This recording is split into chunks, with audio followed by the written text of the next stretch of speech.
Hello, WordNerds, and happy Sunday. Thank you so much for tuning into our book club. This month we read WINTERSONG, and I am so excited to talk about it. So first we are going to give our ratings and a little sneak peek of what we thought of this. So Emma, I have you first. Yay. I probably give this like a 4.5 stars. I read it last year, like early last year, I think. So I don't remember a ton of details, but yeah, I really loved it. I'm sure we'll get into this later, but I know for people who read it early on, like when it first came out, there was a little bit of like mismarketing in whether it was a standalone or a series, which affected how I felt about it when I first finished it. Mm-hmm. But overall, I like really, really liked it. All right, Kelly, have you next? Oh boy. Okay, I'm going to preface this by saying it's just not for me. Like, it's nothing personal. It was just not my kind of book. Like, nothing personal, but actually, yeah, it's personal. But actually. No, like, I can acknowledge it was beautifully written and the characters were cool and the world building was cool, but for me, it was a 2.5 star. Oof. I didn't like it. It's just like all the like dreamy kind of feelings, and this isn't really happening. Then why am I reading it? So I'll leave it there. So funny because that dreamy kind of feeling isn't really happening is like my aesthetic. Like I'm like, yes, I love this book because of that. I want reality, but with magic. All right, Rachel, I have you next. Okay, I'm going to give this a 4 out of 5 stars. I also read this like a year ago. I got the advanced copy of it, so even farther away from now. So details are slightly blurry. I wanted it to be a little bit more, I guess, action-packed because it's quite introspective. Like it's very much about the main character and her feelings. So I wanted there to be a little bit more fairy stuff in it. But overall, I did really enjoy The Goblin King and the dreamy, weird glamour aesthetic. I love that thing, so I thought it was really cool. Awesome. Megan? For me, this is probably like a solid 4 stars. I just read it today, so it's really fresh.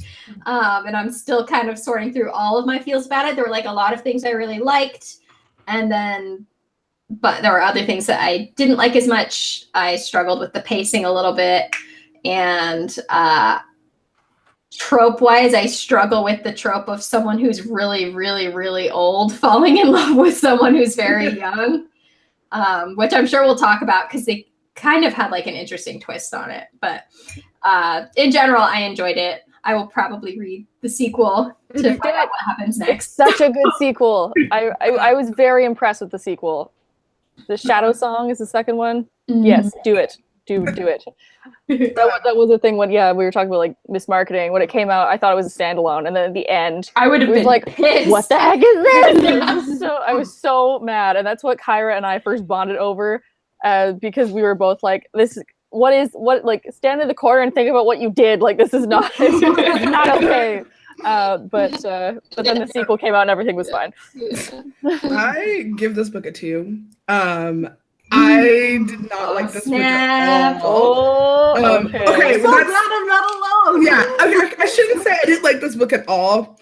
I really liked the first half. The first half, I was hooked. I was here for the story, and then like the middle hit, and I'm like, I'm bored. I have to finish this book for book club. But if I didn't, I would have put it down and never picked it up again. And the beginning was a struggle for me. Like I didn't like. I don't know. It was. I liked.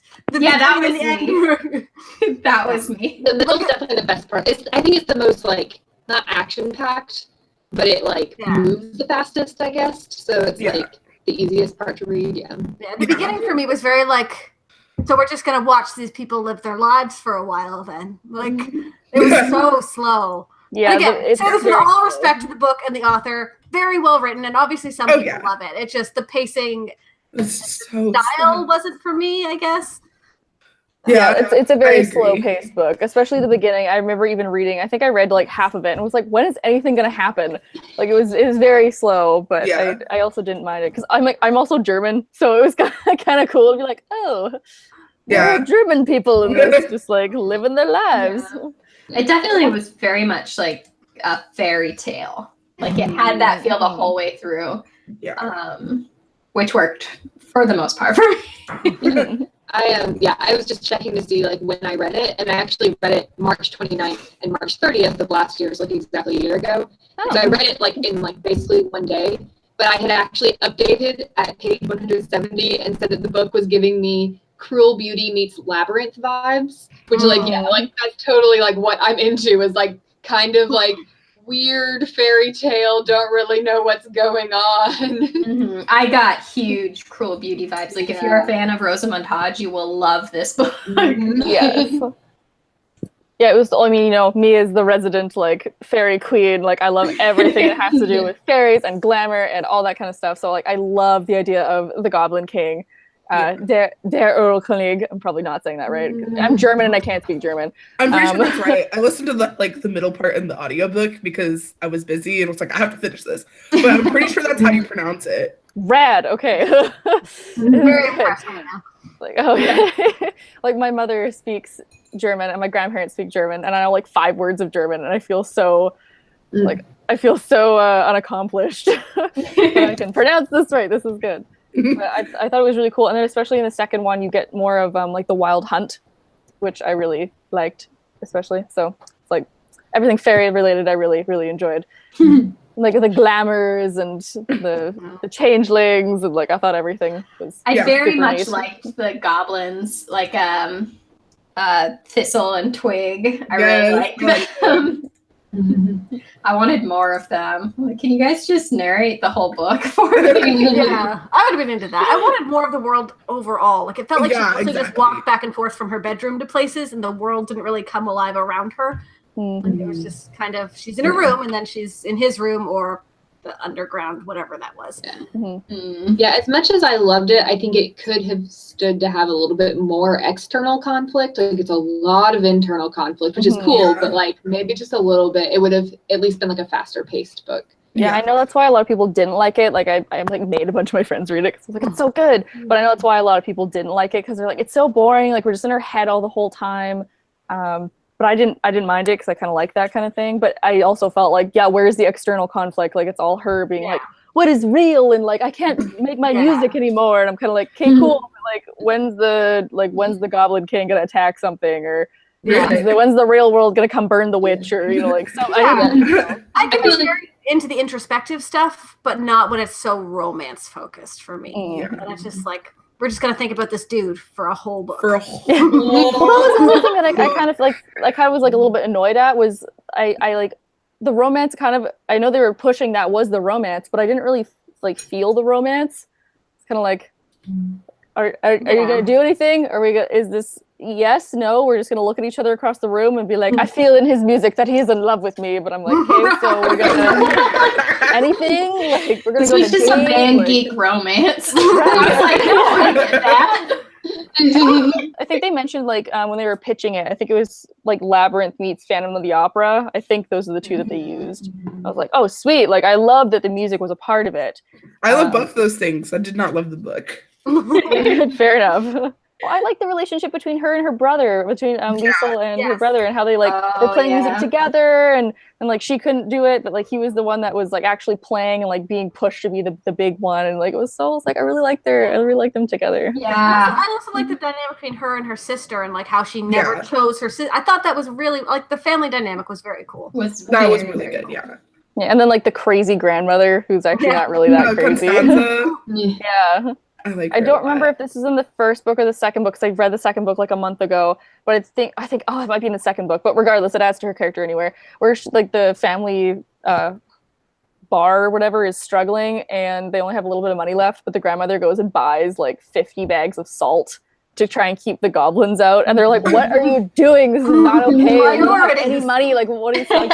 And they're like, "You have to take it back or whatever." And she's like, "No, there's like fairies coming." And they're like, "Oh my god!" Like. Constance like again just like going off, like being weird, but like stuff like that made me like her.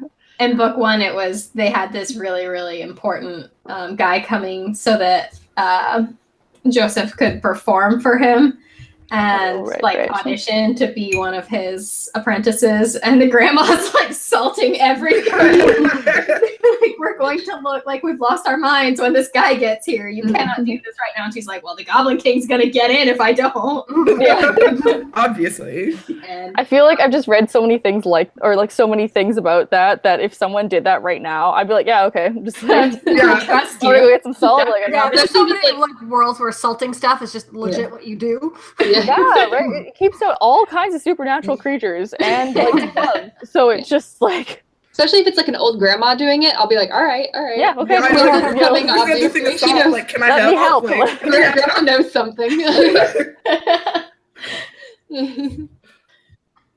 Oh my gosh. what do you think about her brother being a changeling? Like, that was I thought that was crazy. really cool. I kind of like how that tied him in more too. Yeah. I'm very curious to see more. I feel a little bit like maybe, I don't know what happens in book 2 because I haven't read it, but I feel like maybe book 2 could have also been in book 1 and that would have like tightened everything up. And then like, instead of having it be 2 books, just make one big book. I definitely, and so I haven't read the second book. I would love to have had more of that changeling stuff. Yeah. In book Yeah. 1. I definitely thought when I finished the first book, so Rachel mentioned that like her and Kyra read it first and they didn't know that there was a sequel, and so they were really upset. So then I read it and I got to the end and I was like, what the heck? Like, you can't end it this way. Because like the book very much set up like these 2 problems, and it only solved one and didn't solve the Goblin King problem. And so I was like really confused because I was like, you didn't actually resolve the 2 I thought this was a romance. Yeah. There was no making out at the end. Yeah. And he like didn't, he's still stuck down there. Like it's not, and it didn't feel resolved at all. And so anyway, so I went digging because I think part of the problem was at that point on Goodreads, there was like a second book listed, but the description said that it was a companion novel. And so it was like, what? And it was like really confusing. And I did so much digging until I found like someone had screenshotted JJ on Twitter being like, oh yeah, the next one is a sequel. Because everybody thought it was a standalone and it was very confusing. But anyway, once I found out there was a sequel, I still felt like she probably could have just done 1 book. And like I know the second book probably has enough material to fill a second book, but I feel like she could have condensed things and done just 1 book and like solved all of the issues in 1 book instead of like it just feels stretched out. Yeah, I'm gonna say the second book definitely has enough to hold its own as a sequel. And I liked how the story progressed in that, and I don't think it would have worked if you would have put the 2 together because it's just a whole separate plot line. I mean, I think she, not having read the second book, I think she would have had to do a slightly different plot than she has done. Obviously, she wrote a whole second book, but I think it would have been possible to tell at least a very similar story, just condensing it down, and it maybe would have been easier for some people to read. So. Yeah, I feel like there's a like part of going forward in the sequel. I feel like she could have taken out a good chunk of it, and then it would have like gotten rid of like 16 plot lines. But if you like taken that out and then kind of like put the ending of the second one with the first one, it probably could have just been 1 large book. But I didn't dislike how the sequel did, like how it went about telling more of the story. One of the things that really surprised me was that I felt like Kelly, I really struggled with the beginning. I was like, so we're just watching them. That's what we're doing. This is their lives. And it wasn't until like page 150, I believe, that I marked in. I was like, okay, like I'm ready. Let's see what's happening here. And in my head, once I hit that point, they were like down in the underworld. And in my head, I was guessing that it would end with her agreeing to marry him so that her sister could get out. Yeah. And it's like, well, with the pacing, that's probably like, it'll end with that. And we'll be like, what the heck? She's got to go get her sister. And that's how there's a sequel. But then they hit that at the midpoint of the book. I was like, where do we even go from here? That's where they lost me. Like when she agreed to like marry him and like stay in the underworld, like stay there, and instead of her sister, I was like, that's the book. Like, Yeah, right. what is this other 200 pages doing attached to this what could be a novella. Like, I do think it is kind of a weirdly paced book. Like, yeah, it definitely is. And I like think that subverted my expectations. Yeah. I like that came when I wasn't expecting it. And I don't know if this affects some of this stuff, but I think that JJ is a pantser, if I remember right. So that could, and she's an overrider. I know that for sure. I know I've heard her say that before. So that kind of makes some things in the book make sense. That I don't know. But it does feel like it's kind of like, and things just keep happening, and you're like, okay, where are we going with this? You know, where there may be some moments in the book where it feels like there's no thing you're aiming towards. Yeah. I really liked it. I definitely agree with what you said, Desiree, where it was kind of like, wait, that's the book, right? That's it. And it definitely felt like it took a few chapters to figure out, okay, well, what is the conflict now? But I definitely loved the stakes once we figured out what they were, that now that she's agreed to be his wife, that she's going to not just die, but slowly lose all her senses first. It's kind of scary. That was kind of scary. I had a lot of anxiety. More of that. I wish it had the timing had progressed farther, so we'd seen more of that happening before the resolution, I guess, because it's such a cool concept. I wanted her to suffer more. I mean, I think the most vivid scene that I can remember is when she's eating the strawberries and she can't taste them, and that was just really, really interesting to me. Yeah. For me, it was one where, how do you pronounce the sister's name? I'm trying to remember. Kat something. I called her Kat. It's not Kat. I think it's Keita. Because it has the umlaut over it. So it's I know this isn't right. Keita, I can pronounce. Keita. So when the two of them are sitting and talking, and the sister's eating something that turned and then she can see that it's dirt. That was the one that kind of stood out. Oh, that's creepy. I love fairy glamour stuff too. Yeah, just the other day, my dad and I were driving, and we went by a house, and we both were just like, "Has that house been there before?" We and I was just like, "The glamour wore off." Something has gone terribly wrong. Yeah, exactly. But it's those things that I love in books because it's so not human and it's so creepy and it messes with your head. And that's kind of the whole book is just being inside her head as it's getting messed with. Yeah. I don't like first person books, so I feel like that's probably why the second half of this book was a real struggle, because I really prefer plot driven stories, and I don't like first person. So it's a double whammy. Wow. I'm totally fine with first person. And I do love the concept of being in her head as it's being messed with.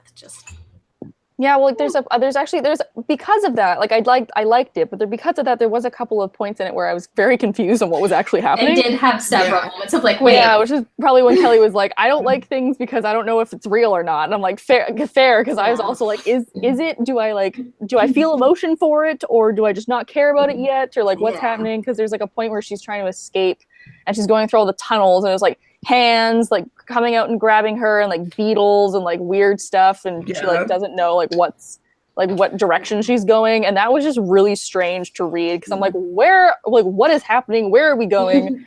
Is this real or not? Am I gonna wake up and not feel it? So it's been a while since I read this, so I part of me is maybe I'm thinking of another book, but is it this book where there's random scenes that are in a different POV or they're in present tense? What book am I thinking of? No. I don't know what it was. For some reason, I was thinking it was this book where there would be a random one page that was in present tense or second person or something. I'm curious what that book is now. I don't know what I'm thinking of because I thought it was. Yeah. Quick side note: I just finished reading The Wicked Deep, and that has moments like that in it too. And that's a small town curse witches book. It was cool. It's a beautiful cover. This WinterSong also has a freaking amazing cover. So beautiful. WinterSong, the cover of WinterSong makes me think more Beauty and the Beast than Labyrinth. Yeah, I was kind of expecting. Well, again, we go back to Cruel Beauty, how that's Beauty and the Beast retelling, whatever. It did very much so have that. I guess it was Beauty and the Beast or Hades and Persephone, under the mountain type of like, you know, and I was like, yeah, like I guess Labyrinth they did because of like fairies, but Goblin King. Yeah, Goblin King. Yeah. I think like the world was super interesting. Like there's not a whole lot of worlds like with like goblins. Like that's not like really explored, and I really liked it. And I just didn't see nearly enough goblins. Yeah. Well, I wish that they had done more with that like under the mountain ball kind of scene. They have like all the changelings against the wall, and you're like, oh, it's like, and they're like talking about how they like look human, and then there's like other creatures that don't look human, and then there's other creatures that are like obviously in glamour, and I'm like, oh, like I wanted more of that because it's just I would have liked more goblin characters. Yeah, like her two attendants they served the same purpose, like different personalities, but you weren't seeing anything else of the world with them. So. And I think there could have been a lot more expanded on in that regard with the wishes, because that's like a big deal with the Goblin King mythology or whatever. And the Thistle and Twig, they like mentioned once that the wishes have costs, but then we never really saw that with Elizabeth. Like we never saw her wishing have any costs. It was just the goblins. Or whatever. And so I would have liked to see more of that, like world building, I guess. Yeah, a lot of potential in the world. Just I wanted to go deeper. I just feel like that's how I feel with a lot of fairy books, where I just like I want it to go deeper, I want it to go darker, I want it to, you know, have more of that kind of thing. So I'm like, one day I'm just gonna write this like super dark fairy book, and everyone's gonna be like, no, you need to. It's too far. Like, no, I want this. It's too much. I just want like a web comic of Thistle and Ooh, that'd be fun. What's the other one? Where they're just like making fun of Elizabeth and stuff. Just like this girl keeps complaining about being so ugly, but she's so skinny with severe features and thick dark brows, which is everything that's beautiful in American society right now. This girl keeps whining about her music, and we've given her every instrument she ever wanted. Also, I feel like I could pass a music theory class just like by reading this book. Yeah, right. It's very important. I've tried. You cannot. It's hard. That stuff is crazy. I can't play a musical instrument to save my life. Like not even the recorder from like elementary school. Like I am terrible at all music, but just reading this book, I was like, I suddenly feel the urge to learn the piano and the violin. I really need to learn this. This is vital to my survival in the next little while. Yeah. So what did you guys think about like the like religious like subplot and like the really like religious elements in the book? I found that very interesting. It was like very unique. Elaborate for those of us who haven't read the book today. I don't remember. Yeah, I can't quite remember that. There is just like one of the things that like really stuck out to me is they called back a lot to like religion, like Christianity, like specifically, like when he's like in the chapel. Yeah, and then like that's right. Yeah, they make like such a big distinction that like the Goblin King and the devil are like super separate, and like she talks about sin a lot, and it was just something that I noticed, and I was like, that's an interesting choice.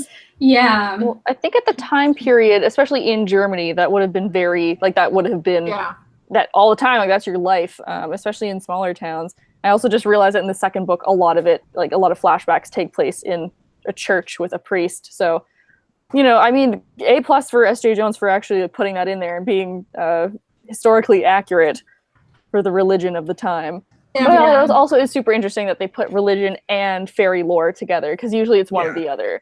Mm-hmm. And I found it really interesting, excuse me, too, that Elizabeth, she was like, oh, well, you know, of course I believe in God. Everyone believes in God, you know, but I'm not that religious. But like the Goblin King, even after like making crazy deals and becoming the Goblin King, he was like, had a chapel and was praying, and that was like how we learned about his character, was through his prayers and stuff. Yeah.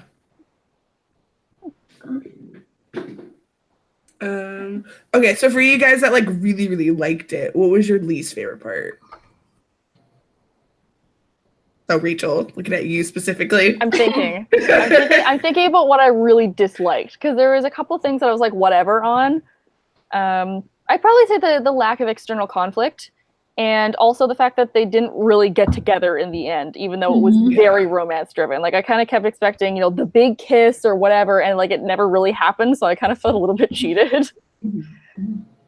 But yeah, probably pacing and external conflict. Yeah, I personally thought it was like the plot was a little more drawn out than it needed to be. Yeah. Okay, so everybody here has said that they don't like the beginning. I liked the beginning. I thought I understand what you guys are saying, how like nothing really happens in the beginning, and I would kind of agree with you. But I really liked that like slice of life. Like you really get an idea. It really shows the contrast of the underground, like because you know how her life was. And it makes that like big distinction that like Liesel the girl, Elizabeth the woman, because I feel like you could literally split the book in the middle and one side is Liesel, one side is Elizabeth. And I think we really get that because of the first couple chapters. That is very introspective. I never thought of it that way. Yeah, I think she even talks a little bit at the very end about like, okay, I'm going back up now, but like Elizabeth is going back up. So like, how am I going to become like I can't be these two slices of person. Now I have to figure out how I'm going to be both Liesel and Elizabeth.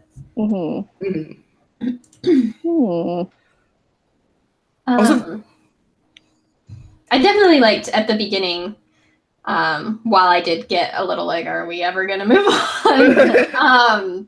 That was like really the only time we got to see the siblings together. And all together.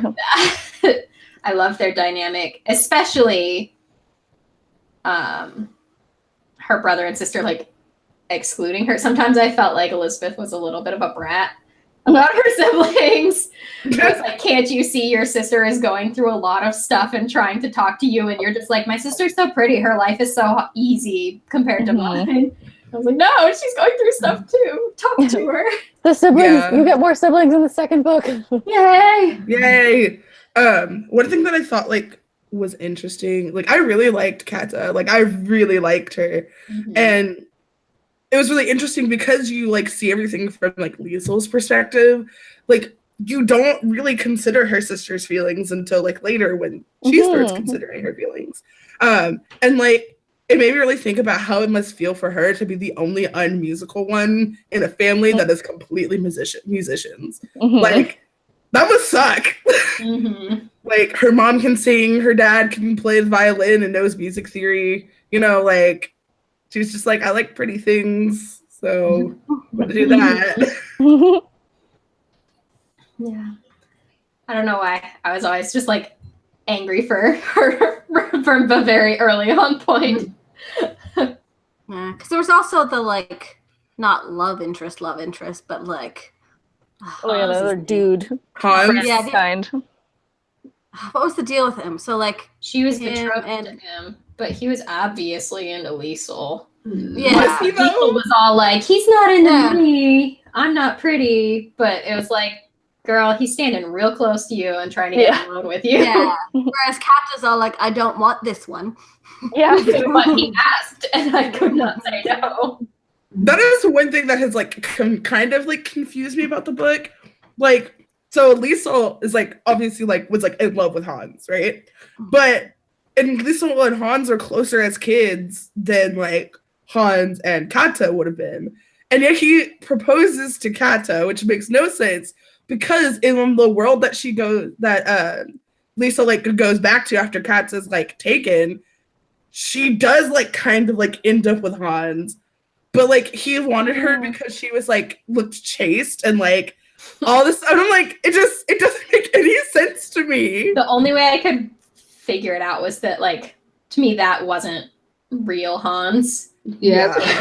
Because I didn't understand why Liesel wasn't also getting like you remember the Goblin King and he told you none of this was gonna be real. Yeah. So I don't know. I was like, oh, well, this just must be a different Hans from the Hans we met at the beginning. Because we meet him when he's like talking to her in the kitchen when like Kata's still there and stuff. And when they're talking alone, they have like a moment of spark from like when they were young, but then he like withdraws and says something about like silliness of goblins, whatever. I don't totally remember, but it was basically like, I'm practical now. And Lisa was like, But why did he pick Kata? Like that's my I guess biggest because problem. she's the practical choice. Yeah, I was gonna say she's also practical. Yeah. And like beautiful, like very classically beautiful. And It makes me angry that no one thinks Liesel is beautiful. Like, that angers me. I get angry just because every time they describe her, it's like, no, this girl is super hot. What are you talking about? Why does everyone keep saying she's ugly? Every description you've given me sounds like she's really hot. Yeah. Well, like that's like part of it is all. I also kind of like it that like the main character's not super attractive, and maybe you could be like, oh, like wow, having really thick eyebrows is like really desirable now. But like either back then it wasn't. Also in German culture, I know it's like you want to be tall and with like blonde hair and blue eyes, and like that's very beautiful. So if you had dark hair, they'd be like, meh. Or maybe it's just, oh, like thick eyebrows could be, super beautiful, but like they're like really thick and wild, then like maybe they're not, Maybe she just got like a straight unibrow. Like. Exactly. Just so thick and bushy. Then everyone's like, oh, that girl's not good. So you never know. Yeah, I definitely get that. But I also feel like you can't take out the fact that in that regard, like readers are going to be viewing it from a different time period.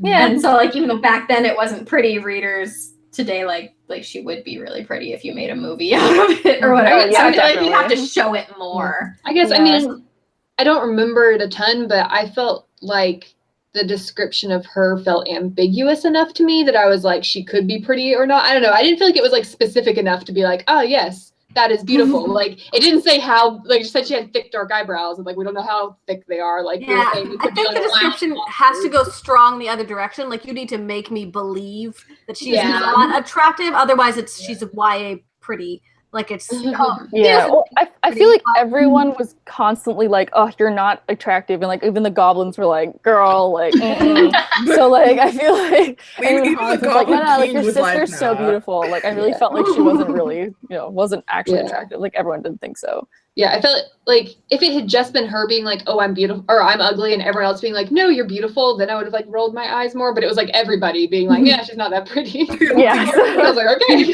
Okay, I guess she's not that attractive. Like, nah, she's not that pretty, but every guy she comes into contact with is kind of attracted to her. Like, Well, she only comes in contact with like 2 guys. And Hans. Well, there's only like 4 characters.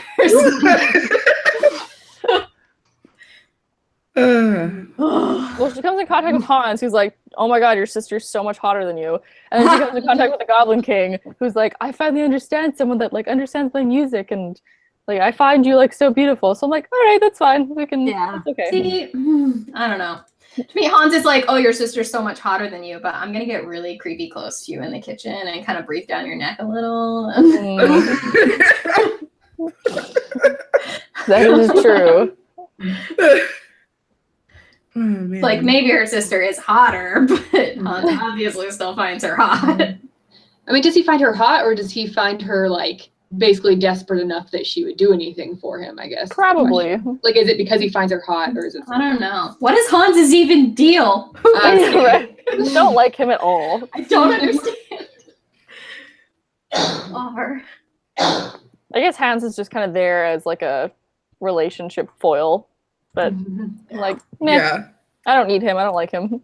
Yeah, I felt like he like didn't really serve a purpose, like that much of a purpose.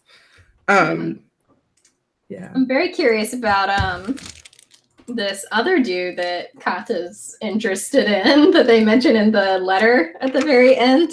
Oh, the one that she's training under to be like a manager for musicians. Yeah, manager. Yeah. I was like, wait, so who's this new person? I'm like, I can't tell you because that's in the second book. It's not who you think it is either. It's a good little twist. Interesting. Twists. Is the second book equally as long as Yes. this one? All right. This book is so long. It was very long. Actually, it's probably a little bit thinner. Probably a little bit. But in my copy has, 432 pages. Okay, so this one's 436 pages, so it's almost the exact. So yeah, it's like the same. So I think the sequel's a little bit shorter. Yeah. But there's more action in it. There's more like there's more. Rachel wants us to read it. I'll definitely read it. I might just need a few weeks. Yeah. I'm not going to push you to do it. I'm just saying that it was good. Like, I want to know what happens, but I don't want to read it. Yeah, I'm ready for him to tell me. I'll tell everybody then. I'll tell them the post chat. No, don't tell me though. I'm gonna read Okay, Yeah, don't tell me. Just like message him Email Desiree, tell him. Yeah. I want to know, does he get out of the underground? Like, how does it all happen? But I don't want to go through 400 pages of Fair enough. finding it out. I would very much like to get to know the Goblin King better now that because it took the whole book for him to really open up, and that's when the book started to get good again. Yeah. That last 30 pages, I was invested again. Mm-hmm. Yeah. And then it ended, and I was like, dang it. Yeah. My all-time favorite scene in the whole book was when she's like, yo, Thistle and Twig, send me to the Goblin King. I need to yell at him. And they send her in the bed sheet, and he's in bed. Yes. And she rips him out of the bed, and he's all groggy. And I was like, oh, so this is a person. He's not some all-powerful immortal being. And I wanted just 700 more scenes like that one. Mm-hmm. Well, you don't get that in the sequel, so he only becomes more monstrous in the sequel, which is why I liked it. If he's gonna be more monstrous, then that's okay. Yeah. No in between, either more monstrous or more human. More human. Yeah.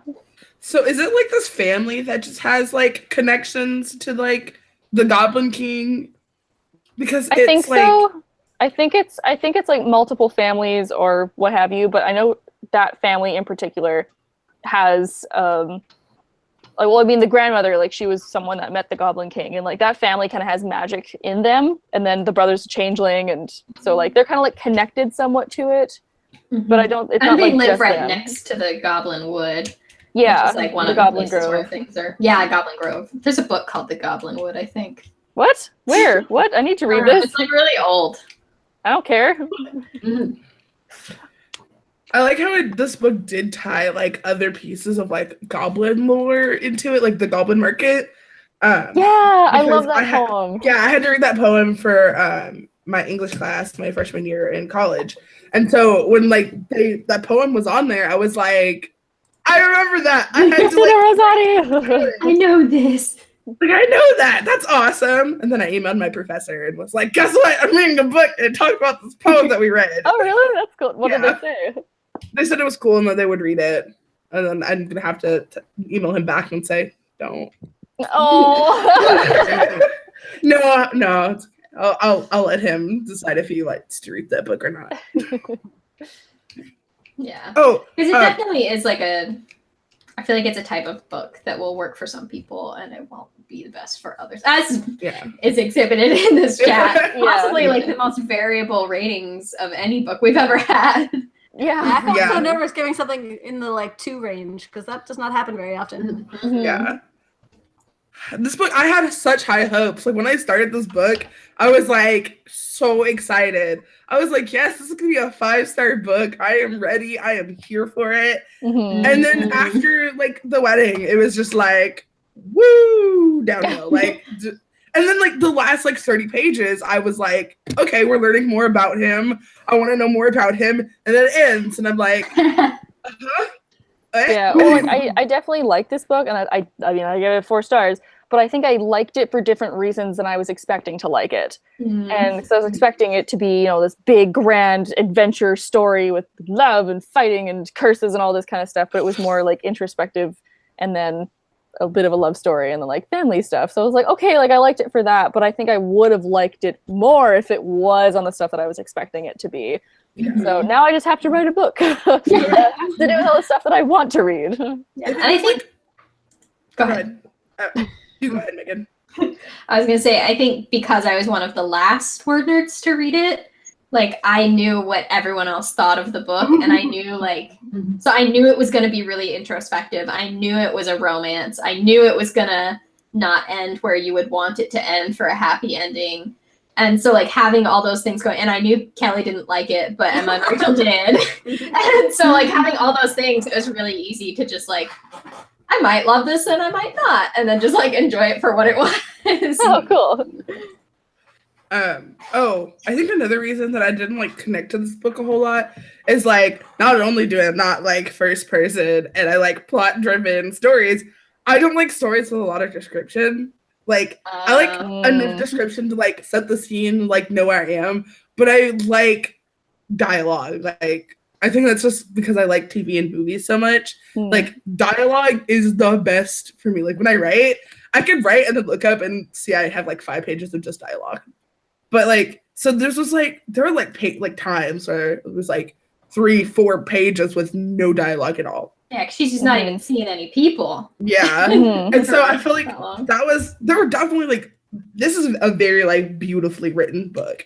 Like the words are just amazing. I'm just not the biggest fan of it. But like her writing skills are top notch. I was like, dang. Yeah, I loved the descriptions. Same. It reminded me a lot of like Roshni Chakshi's books, like the Star Touched Queen and A Crown of Wishes. Just like the descriptions that are so beautiful, but then at times so beautifully unsettling. Yeah. Like, why is this making me want to crawl under a blanket and hide? It's so pretty. Right. It's also, as we've been like talking about it and I've been remembering it, I've realized like how similar it is kind of like in tone and style to The Bear and the Nightingale by Catherine Arden, which is another book I love. You're right. It does remind me a lot of it. So if you liked this, read that. And even if you didn't like this, you might end up liking that because it does have a little bit more external conflict going on. Yeah, there's a lot more action in that one. A lot more movement and action. And a lot more interacting with people and a lot more family dynamic too. Because like that's in it, but it's in the whole book instead of just part of it. So. Yes, I do. That's true. That is true. Yeah, I feel like this book, more than a lot of the books I've read recently, it's been like, oh, here's 7 comp titles. Yeah. You'll like this book, you'll like this array of other books. Well, that's okay. I'm like, sure, just give them all to me. Yeah.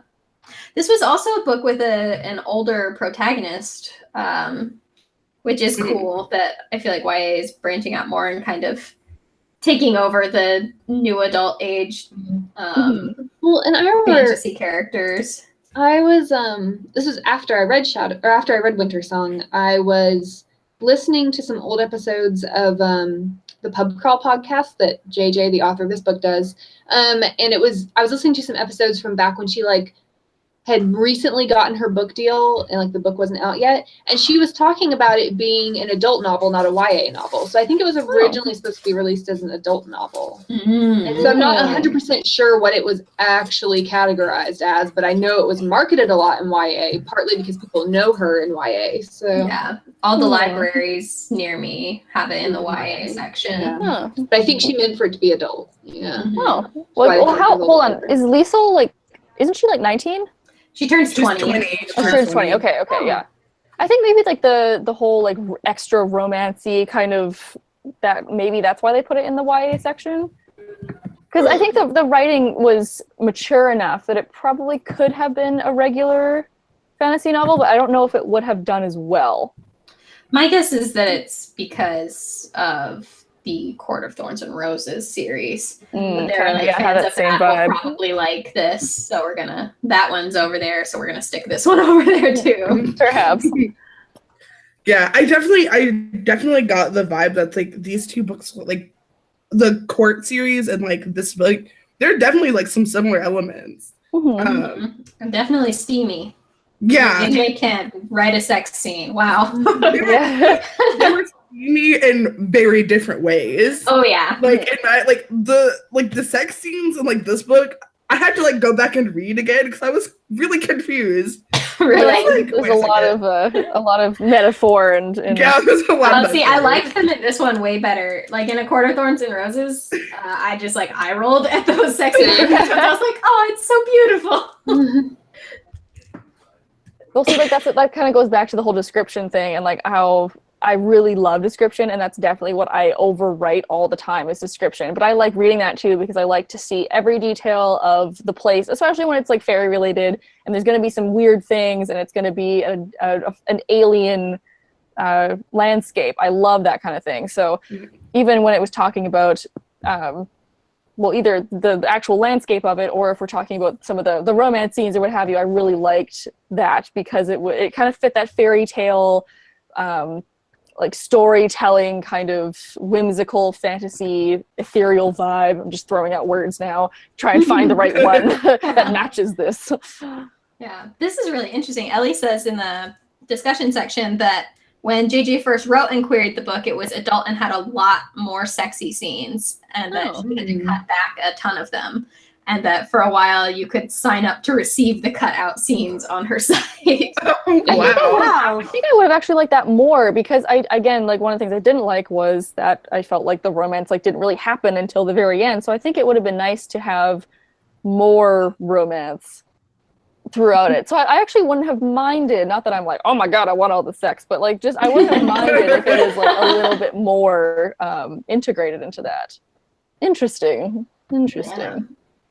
I thought that the use of intimacy in the book throughout was really interesting because they had like, once they became intimate, like that half of the book, the first half of it, they like weren't getting closer at all, even though like they had that intimacy physically. And then in the second half, they talked about how like they had been using it to take from each other, and now they were going to use it to give to each other. And I thought that was like really interesting and like well written. Yeah, well, like one of the most intimate scenes is when they're both playing music for each other, and I thought that was so lovely, and it was really like you could really feel everything in that moment, and it wasn't just like let's just go have wild sex and be like we love each other so much, and let's go have wild fairy sex, and there's lights sparking, and there's magic filling the air, and it was just kind of like we're playing music to each other. Mountain of magic.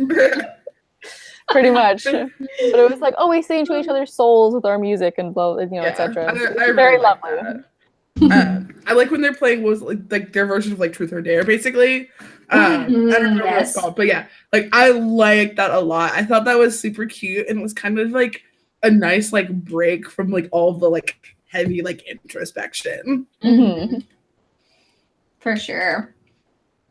And like it kept the conflict going because there were obviously things that like they weren't going to answer for each other. Yeah. Like his name. Gosh. It kept saying, so this was one thing that didn't work for me. It kept saying that she would come up with a name and then say it like whenever they were making out and stuff. So was she just like shouting random dudes trying to figure it out? Oh my god, that would have been so funny. Do we get to figure out what his name is in the second book? We do, but it's good. Weird. Like the way that you find out is really weird. I didn't like it actually. That's one of the storylines that I think like it could have been condensed in the first book, but it's one of the storylines I was a little iffy on. That I wish we had kind of solved, or at least gotten clues towards in the first one.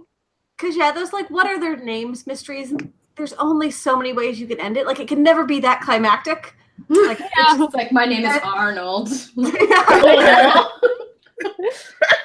Well, see, I love the significance of fairy names, and I love that kind of like whole thing. But yeah, it's kind of it's like there's kind no of answer that can be given that is all like, wow. Yeah, exactly right. Like, True. Unless he told me that his name was like also Elizabeth, and they had the same name. Wow, I'd be like, dang. What a twist. Hey, fairies have no gender. This could have been amazing. Right? They could have bonded over that. I feel like there's a scene in like Doctor Who or something where he whispers his name to somebody else. Like we don't need to know it, but it's significant that he's telling somebody kind of thing. Like that's really the way I can see it being relevant because I really don't need to know it. Like it doesn't matter. So like the significance of him telling someone the name is what's relevant rather than. I think as far as I remember, I don't think the Goblin King knows what his name is. Okay. Okay. I don't know if that's in the first or the second book, but I'm pretty sure he doesn't know what it is. Yeah. That's more interesting. Which yeah. also got, is like, the well, then you're mix. screwed because then you're just, what do you do? Again, you're just calling out random names for eternity. He's You're like, I is it don't know. Robert? Is Just it see which Brian? Is it Chad? Like, Oh no, Yeah, what I if it hope was it's not Chad. Hans? oh, no, it's not Hans. Just think of like the most stereotypical German names. It's one of those. I would kind of like that though. What you were saying, Kelly, if like, I don't know, book 2 just ended with him like leaning in and whispering his name, and then the book just like ends. Yeah. So we don't know it, but like we know he was telling her. Yeah. I would have been so okay with that. But- Yeah. Yeah. Oh. There was something else. I had like 3 major things about the book.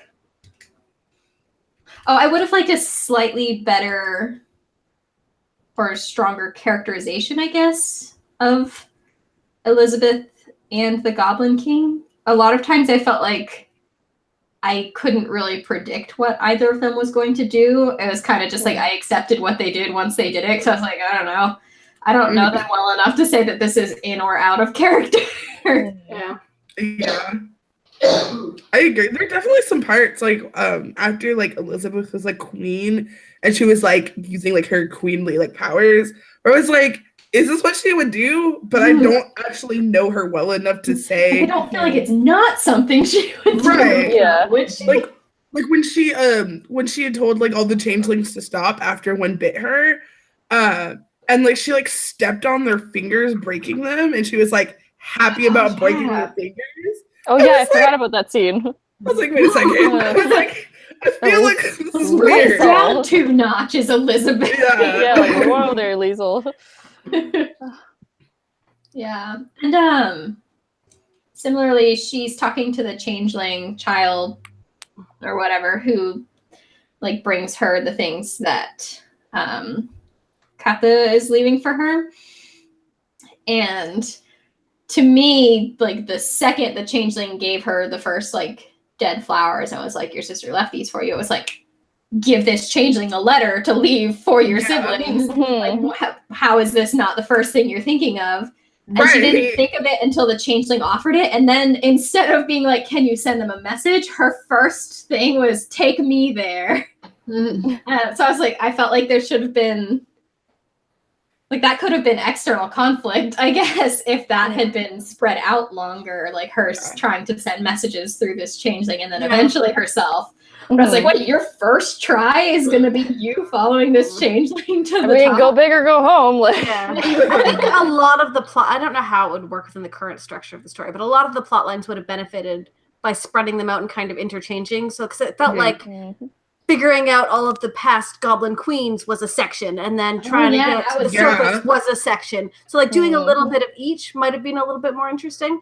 But I don't know exactly how you do it, but... Yeah. I loved that part with the room with all the dresses where she's seeing all the dresses worn by the past. That gave me a big like Bluebeard kind of vibe from that. Yeah, it was super cool. One of the things that like I kind of where I thought the book was going to be longer was when she was trying to figure out her way into the underground, and she's like in the Goblin Grove, and she like was playing her music and she burned her compositions and all that, and then she just like wakes up in the underground. And like I was really hoping that like she would be in the underground, but she had to go through like a labyrinth or something to get to like the castle. But she's just she's there, and I'm like, oh, okay, and like easy access. Like. Yeah. I mean, and, I like, guess it's a lot harder to figure out how to get out if you know how you got in. Yeah, that's true. Every fairy tale world there is like you can get in actually pretty easily, but like getting out is going to be real difficult. It's a whole thing. Yeah, exactly. There's a labyrinth, there's a castle, there's like some rituals. It's a pain, just don't do it. Yeah, exactly. I thought at first that the sacrifice she was going to have to make was not just her compositions, but like her ability to compose. Yeah, me too. And so when she got down there and it was just that she'd had to burn her compositions, I was like, oh, like you can write more. I mean, this comes into play, but you can play in the second book. Yay. It comes lots into play in the second book. Yeah. Like when the stakes were so high for other things, like you're going to lose your ability to taste and stuff. I was like, oh, you had to burn some of your past work. I would be very upset about that, but also like you could have lost your sense of taste. It's not just that. Read the sequel. I think I'm pretty sold. I think I will read the sequel. Okay. A good month. I need my brain to recover. But yeah. I don't. Okay, if Desiree reads it and loves it, I'll read it. If not, just come back to me and be like, I'll email you. I'll fax it to you. Yeah, I might need a little bit of a fantasy break. I've read 3.5 fantasy books this month. You're reading books. I'm so excited. Good job, Megan. I'm so excited. The reading slump is over.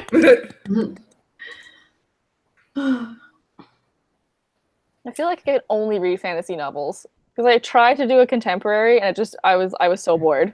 It's like, nope, where are the dragons? I need where are the fairies? Right. As soon as I get the urge, real world stuff. Yeah. As soon as I get the urge, I'm like, you know what? I want to read a contemporary. The first thing I go to is Fangirl. I'm convinced that is the only contemporary I could read. I've even tried to read Eleanor and Park again because Rainbow Rowell is my favorite author, and it's just I read it and it's awesome, but it's but is it Fangirl? So Fangirl is the top tier contemporary for you, and then everything is just going to be compared to that for the rest of your life. For the rest of my life. Because Fangirl, I wrote 2 papers about that book. I have 3 copies of it. Yeah. Girl, well done. I love that book. So everything else is just Fangirl, everything else. Yeah. Oh my gosh, I'm so bitter though, because I have been wanting to read Saba Tahir's series. And so I knew that A Reaper at the Gates was coming out in a few months. And so I was like, oh, I'll get started now because that's the 4th and final book. But it's not. No. I read the first book and then I realized that A Reaper at the Gates is the 3rd book. Mm-hmm. And now I'm hooked and I want to know what happens next. But the more I read, the closer I am to running out of book and having to wait a year. Okay. Be prepared for the 2nd one because A Torch Against the Night is actually you'll probably like it now that I think about it, but it's real intense. It's so gory. It's so creepy. It's so scary. It's so psychologically exhausting. Yes. I had to down multiple times because I couldn't stand it anymore because it was just getting so intense. So yeah, I'm you'll probably like it, but I'm just getting anxious thinking about it. It's a really, really intense book. So just be warned. That's good to know. I listened to the first one on audiobook and I really liked it. So I think I'll probably listen to the 2nd one on audiobook as well. Because I want to get the paperbacks.